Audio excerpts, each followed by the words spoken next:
There is a certain kind of danger in human relationships that almost no one talks about. It's not the obvious kind, aggression, lies, or manipulation that you can spot a mile away. No, this danger is subtle. It wears a smile, carries a gentle tone, and may even seem genuinely concerned for your well-being. And yet, beneath that surface lies one of the most destructive forces Jung ever identified in his decades of studying the human psyche. Before we begin, make sure to subscribe to the Psyphos Depth channel and join our community where you'll get early access to new videos and insights on personal and spiritual growth. Also, let us know in the comments where you're watching from. I'd love to hear about the places our community calls home. Now let's get started. Jung discovered that more than 70% of his most dangerous patients exhibited one identical warning sign before they caused harm. It wasn't anger. It wasn't even intentional malice. It was a deep, unconscious process, shadow projection, combined with absolute conviction. And when this projection takes root, it is capable of destroying reputations, relationships, families, and even entire communities. The shadow, as Jung defined it, is the part of ourselves we reject, deny, or refuse to acknowledge. It contains the aspects of our personality that we find shameful, frightening, or unacceptable. Often, this shadow is born from early conditioning. Perhaps you were told as a child that certain emotions were bad, certain desires were selfish, or certain truths about you were wrong. Naturally, to survive and fit in, you pushed them out of sight. But what is repressed does not disappear. It hides, waiting. And here is the dangerous part. When someone's shadow becomes too threatening for them to face internally, the psyche finds a way to push it outward. They project it onto others, so that what they cannot accept in themselves appears to be coming from you. Suddenly, you are the selfish one. You are the manipulative one. You are the one with hidden agendas. I want to pause here and speak directly to you, because if you've lived through this, you already know the disorienting pain it causes. One day, everything seems fine. The next, someone you thought you could trust begins treating you like a character in a story you never agreed to play. You try to explain, to correct their misunderstanding, but your words are twisted into evidence against you. You begin to question yourself. Did I actually do that? Was I wrong and just didn't see it? This is how shadow projection sinks its claws in, by making you doubt your own internal compass. In 1913, Jung encountered a patient who seemed on the surface completely harmless, charming, articulate, empathetic. But Jung began to notice a pattern.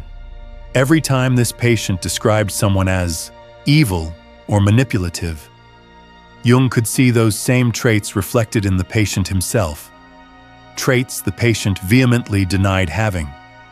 Over the next 6 months, this man systematically destroyed 3 relationships, got 2 colleagues fired, and drove his own brother into a nervous breakdown, all while maintaining his image as the innocent victim. Jung realized this was not simple misunderstanding. This was unconscious shadow projection fused with absolute certainty, a psychological mechanism so potent it can distort not only the projector's reality, but the reality of everyone around them. Modern neuroscience confirms this. Research by Dr. Robert Sapolsky at Stanford shows that during intense projection, the brain activates the same neural pathways as during delusional states. The person isn't lying in the traditional sense. They truly believe their version of events. Their perception is neurologically altered, and because they believe it so completely, they can convince others to see the world through their distorted lens. This is what Jung called reality distortion fields. Imagine someone describing you to a mutual friend, not with suspicion or uncertainty, but with the same calm authority they would use to describe the weather. To the friend, this certainty is persuasive. They begin to view you through the projector's eyes. If you've ever found yourself suddenly isolated, misunderstood, or subtly excluded without a clear reason, you may have been caught in this very trap. Ancient traditions knew this danger long before modern psychology. Buddhism speaks of the darkened mirror that reflects our own impurities, as if they belong to others. Christianity warns against seeing the speck in another's eye while ignoring the beam in your own. Jung took these teachings and articulated them in a way that was both spiritual and scientific. The hallmark of dangerous shadow projection is a profound disconnection between who you know yourself to be and who someone else insists you are. They ascribe motives, emotions, and intentions to you that do not exist in your consciousness, and they do it with unwavering certainty.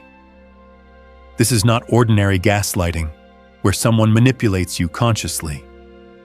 This is unconscious reality distortion at its most insidious. The projector is not plotting, they are convinced. And because conviction carries power, they can recruit others into their vision, creating what Jung called collective possession. Once collective possession sets in, it's no longer just you and the projector. It's you against an entire group who has adopted the same false narrative. This is how families can turn against one member, how workplaces can bully an innocent employee, and how communities can destroy an individual based on nothing more than one person's projection. Jung observed that dangerous shadow projection follows a predictable escalation. Initial projection. Subtle accusations that don't align with reality. You brush them off. Conviction crystallization. The projector becomes unwavering in their belief. Your corrections fall on deaf ears. Reality distortion.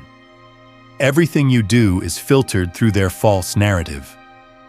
Social recruitment. They confide in others about you, appearing concerned. Collective possession. Others adopt their viewpoint. Systematic exclusion. You are marginalized or attacked for traits that exist only in their unconscious. I want you to think about this pattern, not to make you fearful, but to empower you.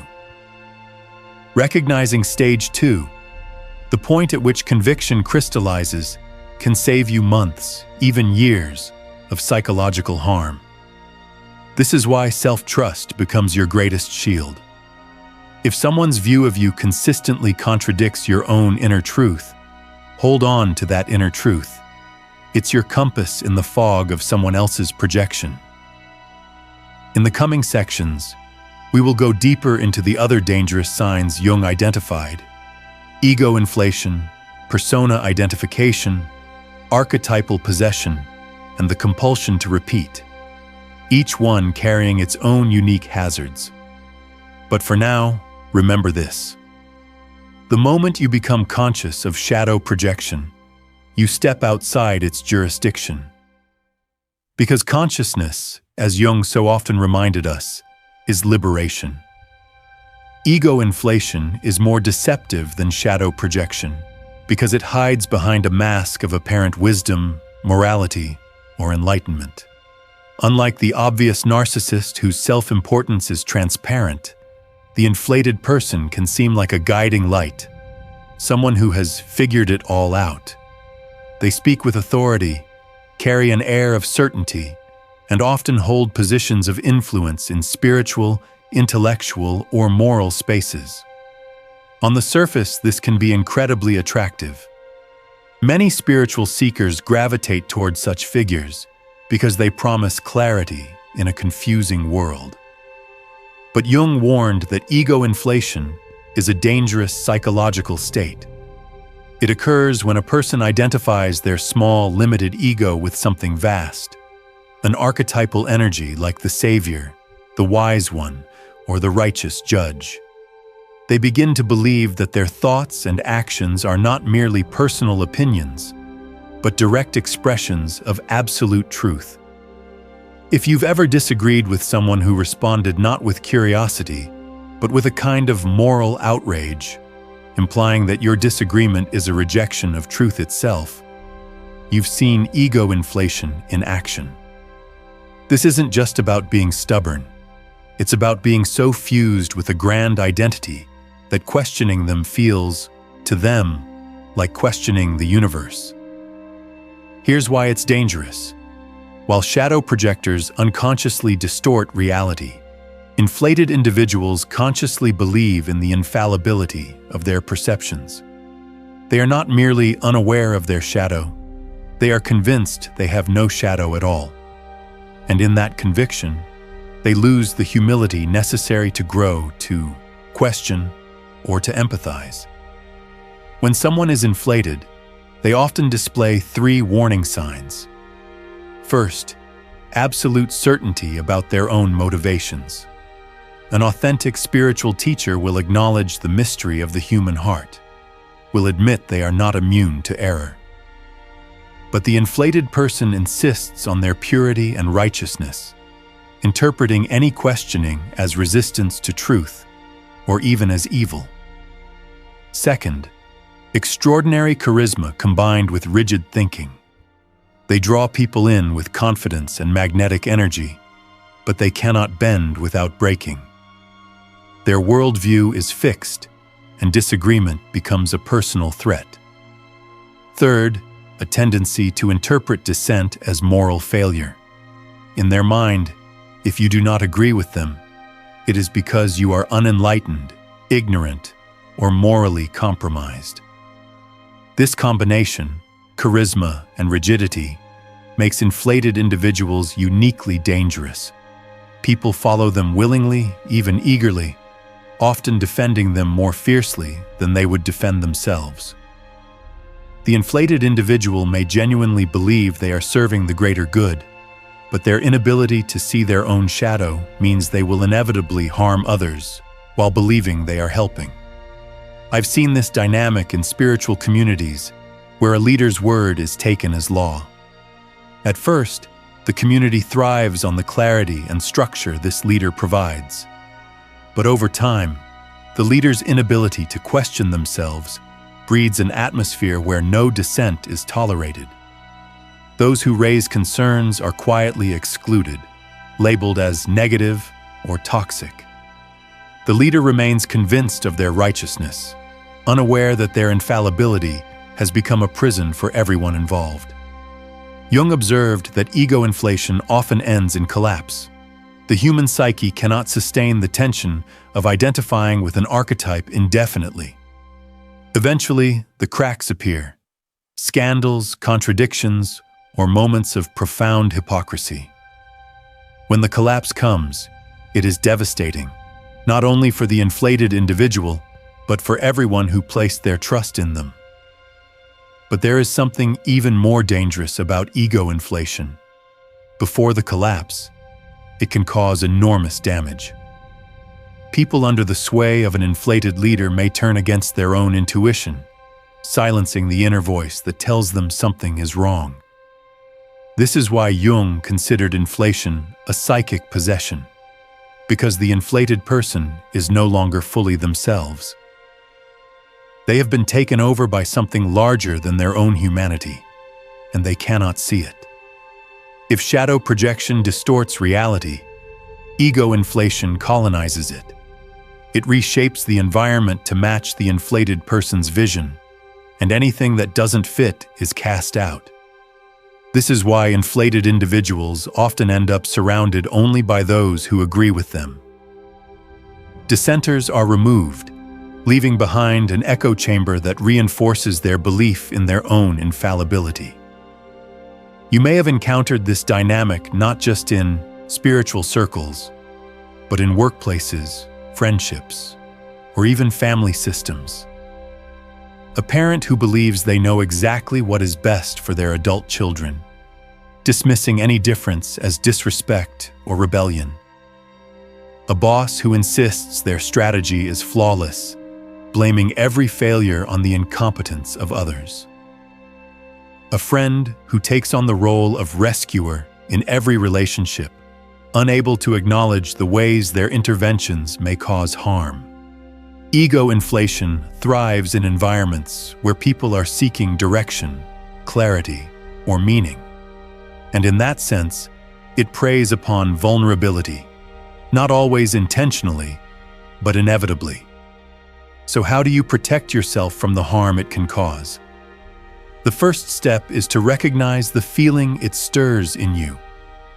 When you are in the presence of an inflated individual, you may notice a subtle pressure to agree with them, even when something inside you hesitates. You may feel a creeping self-doubt when they dismiss your perspective. Or you might feel pulled into admiration that borders on surrender, as if you are safe only when you are aligned with them. The second step is to remember that no one, no matter how wise, experienced, or spiritually developed, is beyond error. Even the most enlightened teachers have blind spots. A genuine teacher welcomes respectful disagreement because they know that truth can withstand scrutiny. The third step is to anchor yourself in your own inner knowing. If something doesn't feel right, you don't need to explain it away to preserve harmony. Your perspective matters, even if it differs from theirs. Jung believed that the antidote to inflation is humility. Not the false humility that pretends to be small, but the deep humility that recognizes the vastness of what we do not know. In the same way, the antidote for those around an inflated individual is to reclaim their own authority, to stand in the truth of their lived experience without needing it to be validated by the other. When you can hold your ground in the presence of ego inflation, you refuse to participate in its unconscious power play. And that refusal is a form of freedom. Next, we'll explore another mask the psyche can wear, one that seems harmless, even admirable, but hides a silent, mounting danger. Complete identification with the social persona. Complete identification with the social persona is one of the most quietly destructive psychological states Jung ever described. It's insidious because it often appears as perfection. The person in this state is socially flawless. They always know the right thing to say, the right way to act, the right expression to wear. They fit so seamlessly into the expectations of their environment that you might admire them, even envy them. But beneath that flawless exterior is an emptiness, a disconnection from the authentic self so profound that the person has forgotten who they truly are.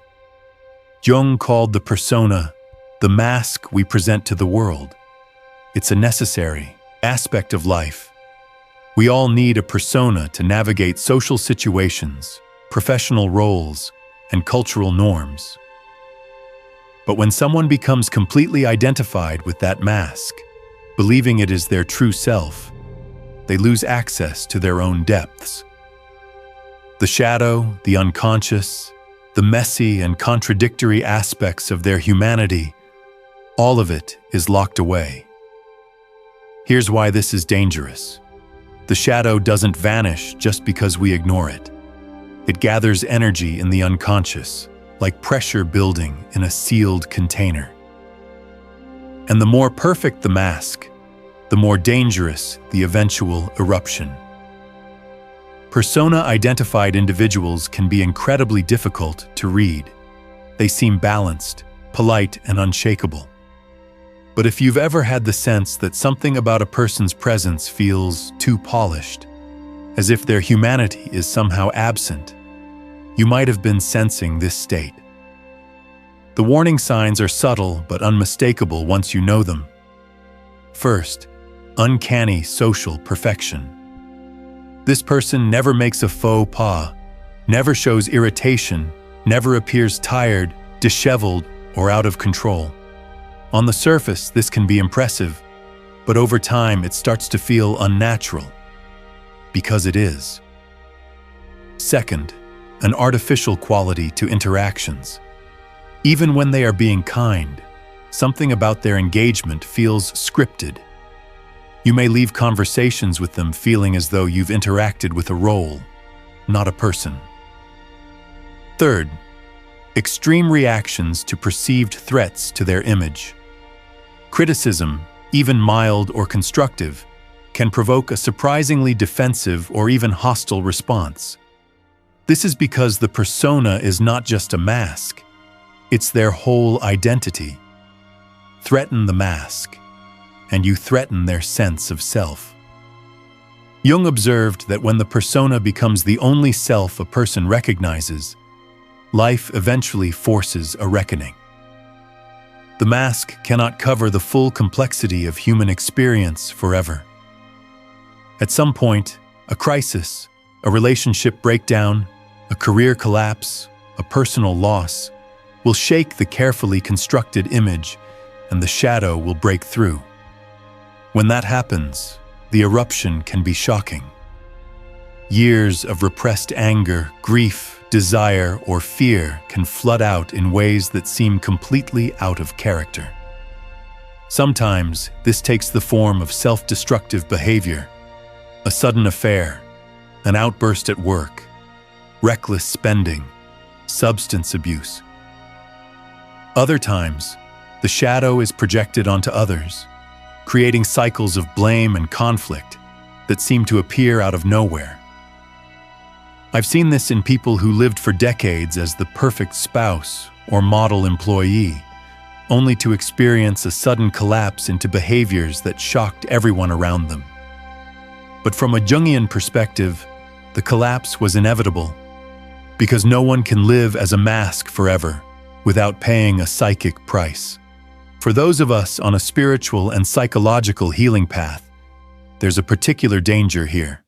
Persona identification can look like having it all together, and many spiritual seekers feel pressure to present themselves this way. But healing is not about creating a flawless outer image. It's about integrating all the parts of ourselves, even the ones that don't fit the social ideal. If you've ever felt that you have to hide your pain, your confusion, or your unacceptable emotions to be accepted, you've felt the pull of the persona. And if you've lived behind that mask long enough, you may have noticed moments where you don't quite know what you actually feel or want, only what you think you're supposed to feel or want. That's the signal that the mask has begun to suffocate the self. So how do you step out from behind the persona without blowing up your life? The first step is to become aware of when you are performing rather than being. This isn't about judging yourself. It's about noticing the subtle shift in your energy when you're trying to live up to an image. The second step is to give yourself safe spaces where the mask can come off completely. This might be with a trusted friend, in therapy, or in your own private creative work. In those spaces, allow the parts of yourself that don't fit the image to speak. The third step is to gently introduce more authenticity into your public life. This doesn't mean oversharing or discarding boundaries, but allowing small truths to emerge. Admitting when you don't know, expressing a real emotion instead of the right one, saying no when something doesn't feel right. Jung believed that living authentically requires embracing our contradictions. The persona is useful, but it is only a tool. It must never replace the self. By loosening the grip of the persona, you allow your humanity to breathe, and you prevent the dangerous buildup of shadow that can lead to explosive crises. Next, we'll move into an even stranger and more unsettling phenomenon: archetypal possession. When the self is overtaken by forces larger than the individual psyche, and a person becomes the living embodiment of something ancient, vast, and often dangerous. Archetypal possession is one of the most eerie and unsettling states Jung ever described, because it blurs the boundary between the personal and the transpersonal. In this state, an individual's personal identity is eclipsed by a vast, impersonal force, an archetype, that takes over their psyche. They no longer act merely as themselves. They become a vessel, a channel for a pattern of energy that has existed for centuries, perhaps millennia. To understand this, you need to know what Jung meant by archetype. Archetypes are universal patterns or motifs embedded deep in the collective unconscious. They show up in myths, religions, and stories across every culture. The hero, the mother, the warrior, the trickster, the victim, the savior. These are not just literary devices. They are living psychic forces that can inspire extraordinary acts or horrifying destruction, depending on how they are integrated. When a person is possessed by an archetype, it's as though their personal self is swallowed whole. You may notice it in their eyes, their voice, their body language. The change can be subtle at first, a shift in tone, a rigidity of conviction. But over time, it becomes clear that you're no longer dealing with just the person you knew. You are engaging with something bigger, older, and far more fixed. I've seen this in spiritual communities where someone becomes convinced they are the chosen one, destined to save others from darkness. At first, they may seem inspiring, but soon the shadow side of the archetype emerges.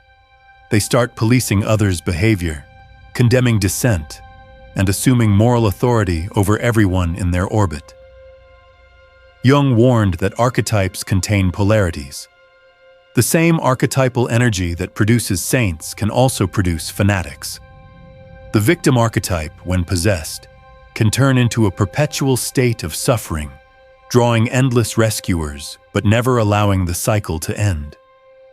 The warrior archetype can fight for justice, but under possession, it may morph into a destructive crusade that rationalizes harm in the name of righteousness. The signs of archetypal possession can be chilling. First, a disappearance of personal ambiguity.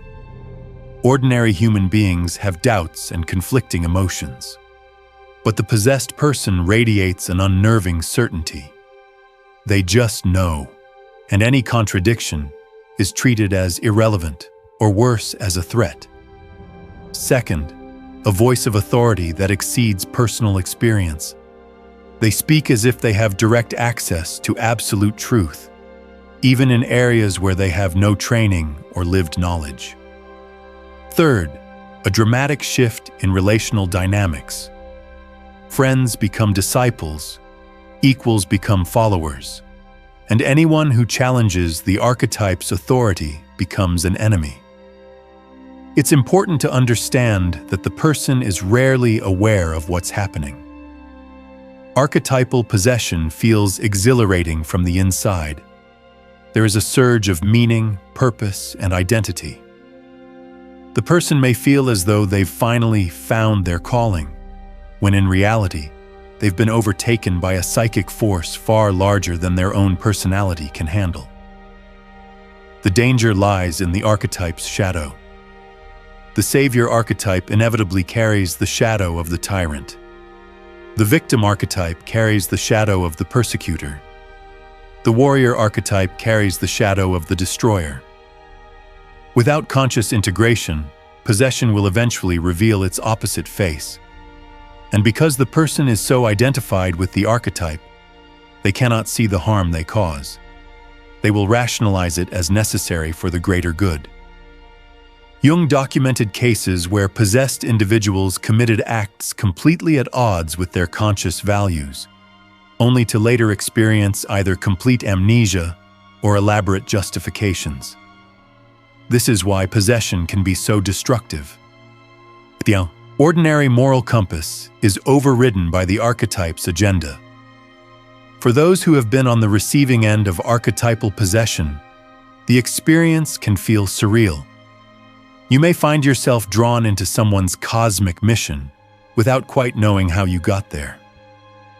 At first, you may feel honored to be part of something important, but as the demands escalate, you realize that your needs, boundaries, and even your identity are being subordinated to the archetype's story.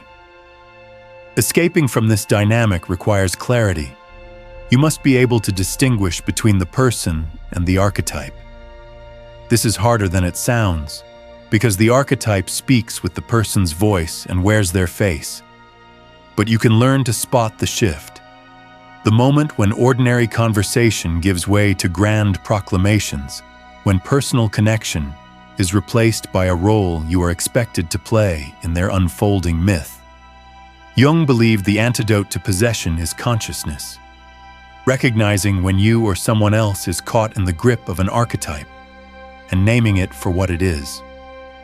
The moment you can see the archetype as an impersonal force rather than the ultimate truth, you weaken its hold. For the possessed person, integration means reclaiming their individuality, stepping back from the absoluteness of the archetype to remember their human limitations. For those affected by their possession, it means setting boundaries and, when necessary, withdrawing entirely from the field of influence. But there's one more dangerous sign that Jung described, one that operates on a quieter level, yet can draw you into cycles of pain for years without you realizing it. It's the compulsion to repeat, the unconscious drive to recreate the same painful situations over and over again, recruiting others to play roles in an unfinished psychological drama. The compulsion to repeat is deceptively quiet compared to the other dangerous signs Jung identified.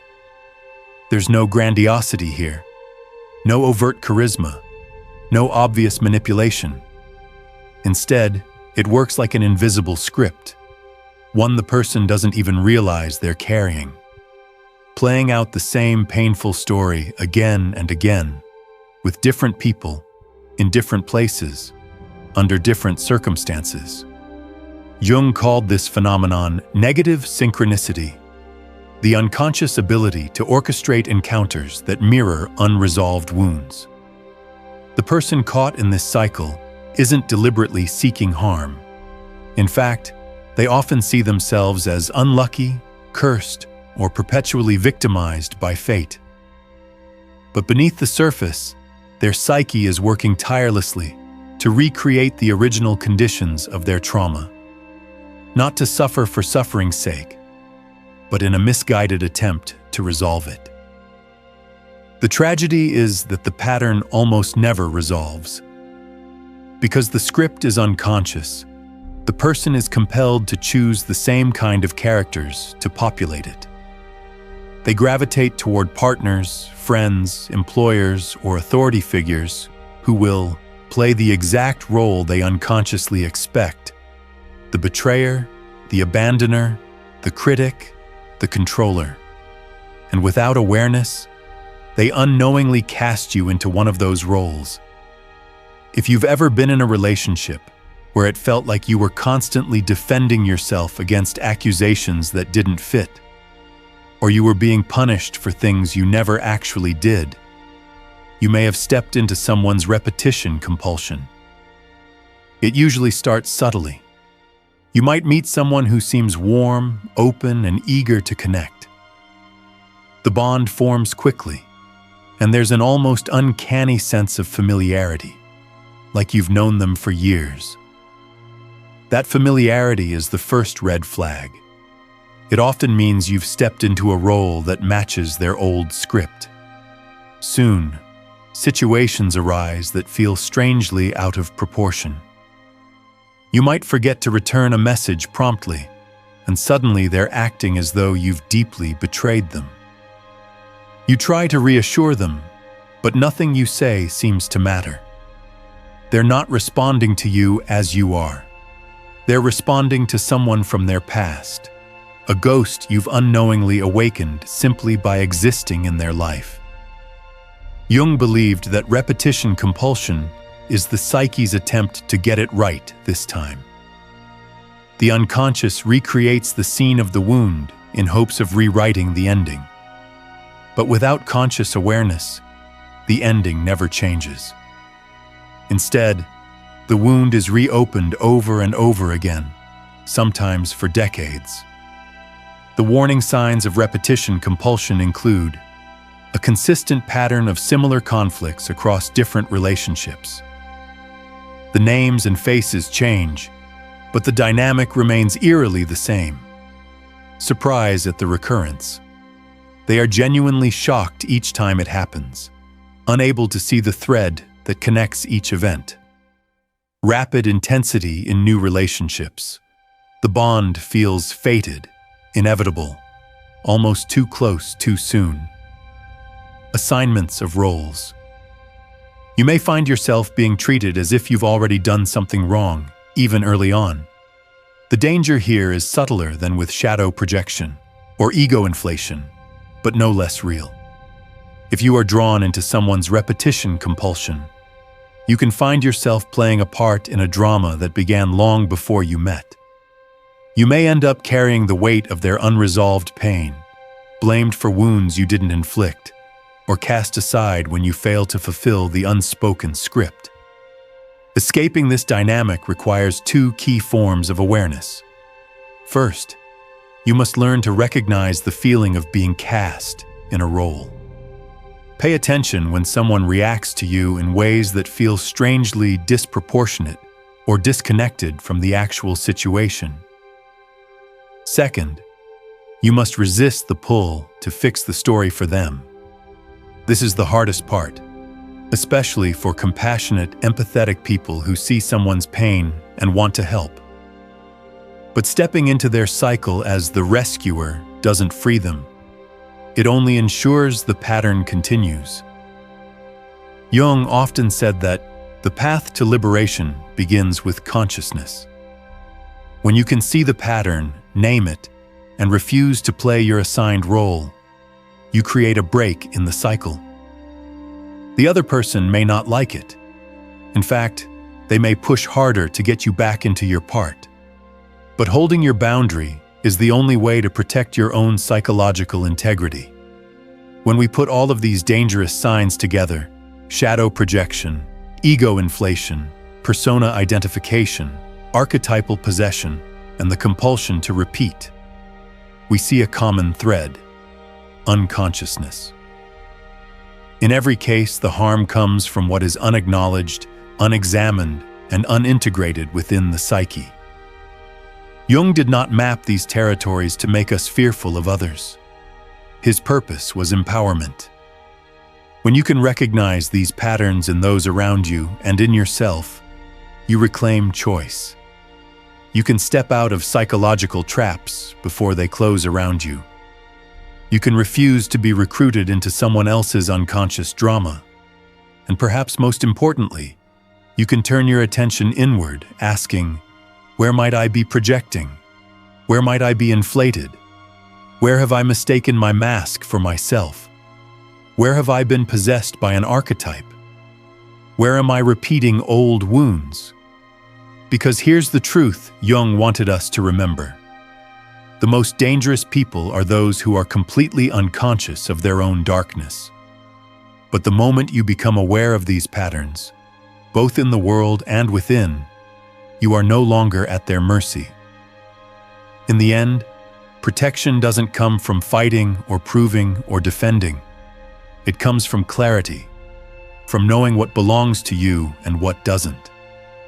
From recognizing when someone's story about you is actually a story about themselves. And above all, from the courage to accept yourself fully, your light and your shadow, so that no one else can use your unclaimed darkness against you.